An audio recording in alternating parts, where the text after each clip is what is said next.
Every single day, in the richest, most powerful country on earth, more than 200 people sleep and never wake up again. Not from war, not from cancer, not from some foreign enemy, but from drugs. Since 1999, over 1 million Americans have died of drug overdoses. 1 million. That's more than every American killed in World War II. And the story of how this happened is not an accident. Let's start with the numbers because they are staggering. As of 2023, nearly 48 million Americans aged 12 and older used illegal drugs in a single month. That is roughly 1 in every 6 people in this country. 70 million Americans used illicit drugs or misused prescription drugs in the past year alone. At its peak in June 2023, overdose deaths in the United States hit an annualized rate of over 111,000 per year.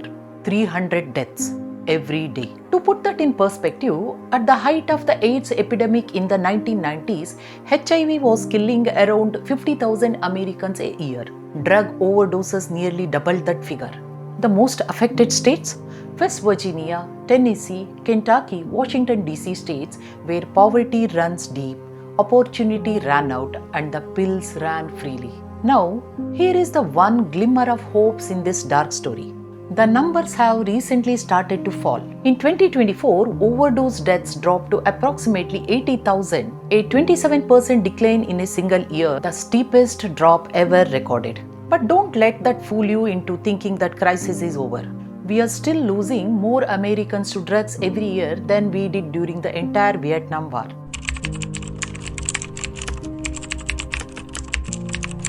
To understand where we are, you need to go back to the 1990s.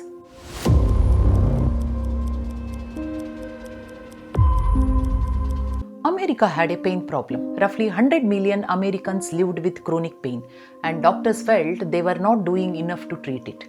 Then came the pharmaceutical companies. In 1996, Big Pharma launched OxyContin, a powerful, slow-release opioid painkiller. They marketed it aggressively, flooding doctors with misleading claims that the drug had a very low addiction risk. Sales representatives were given bonuses based on prescription volumes. Doctors who prescribed more earned more perks. The FDA approved it. The medical establishment embraced it. And millions of Americans were handed highly addictive opioids as if they were aspirin. This was the first wave, and it was built on lies. By 2010, prescription opioid deaths were climbing sharply. States started cracking down. Pill mills were shut. Prescriptions became harder to fill. But here is the problem.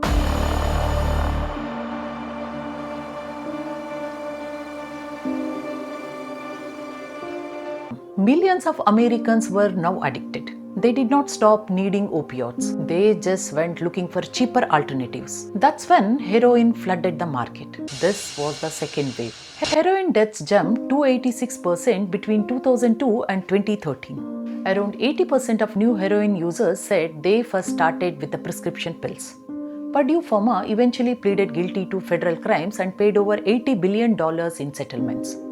The Sackler family, who owned the company, walked away with billions in personal wealth. The addiction crisis they helped ignite? Still burning.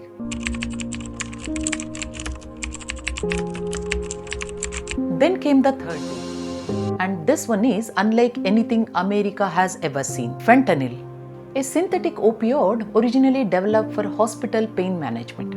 Fentanyl is 50 to 100 times more potent than morphine.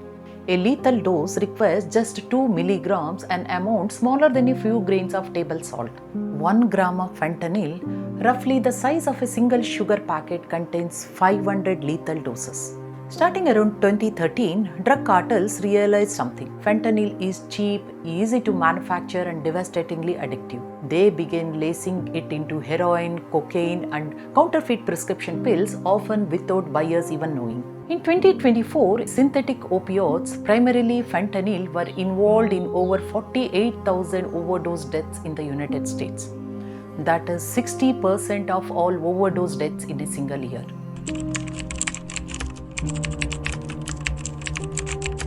So where is all this fentanyl coming from? The answer leads us to one of the most sophisticated criminal networks in modern history, a global supply chain designed to poison Americans at industrial scale. Here is how it works. Chinese chemical companies manufacture the precursor chemicals needed to produce fentanyl. According to a 2024 US House investigation, cartels imports 80% of their requirements of the precursor chemicals from Chinese firms. Those chemicals are then shipped often through Germany, India, Turkey or Guatemala to Mexico, where two cartels dominate the production: the Sinaloa cartel and the Jalisco New Generation cartel.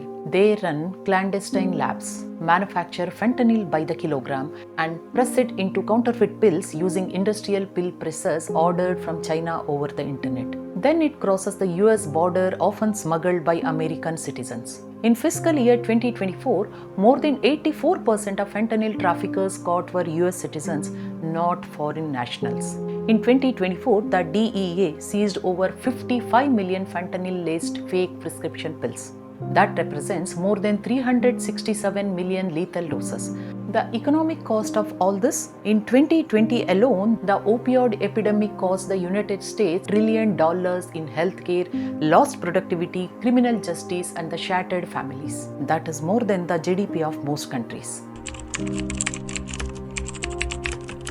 One of the most devastating truths about this crisis is who it affects. It cuts across every race, every income level, every geography. But some communities are hit far harder than others. Research shows that American Indian and Alaska Native communities and Black Americans saw the steepest increase in fatal overdose rates during the COVID-19 pandemic. These communities, already underserved by healthcare, were left exposed. Young adults aged 18 to 25 report the highest rates of drug use. Opioid deaths are now the third leading cause of death among young people in the United States. And here is the most painful number of all. In 2023, an estimated 54 million Americans needed treatment for a substance use disorder. Only 12.8 million received it. That's 41 million people left without help.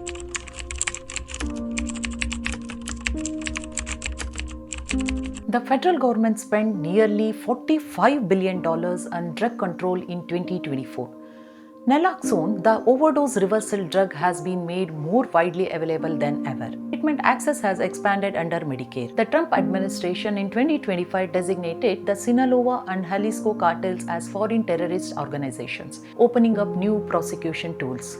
Tariffs have been used to pressure Mexico. Military assets have been deployed to the southern border. But experts are clear. Enforcement alone won't end this. The epidemic was born inside America in doctors' offices, boardrooms, and prescription pads. It mutated through despair, through deindustrialization, joblessness, and communities left behind. And it was weaponized from abroad by criminal networks operated at state scale. What works? Expanded treatment, naloxone distribution, breaking the stigma around addiction, and holding accountable the pharmaceutical executives who lit the first match. Federal budget cuts to health agencies in 2025 have put many of these programs at risk. 1 million Americans are gone. The supply chain is still running. The treatment gap is still enormous. The communities are still broken. But the story is not finished yet, because the same country that created this epidemic can dismantle it if it chooses to. If you like this video, subscribe to my channel. Thank you.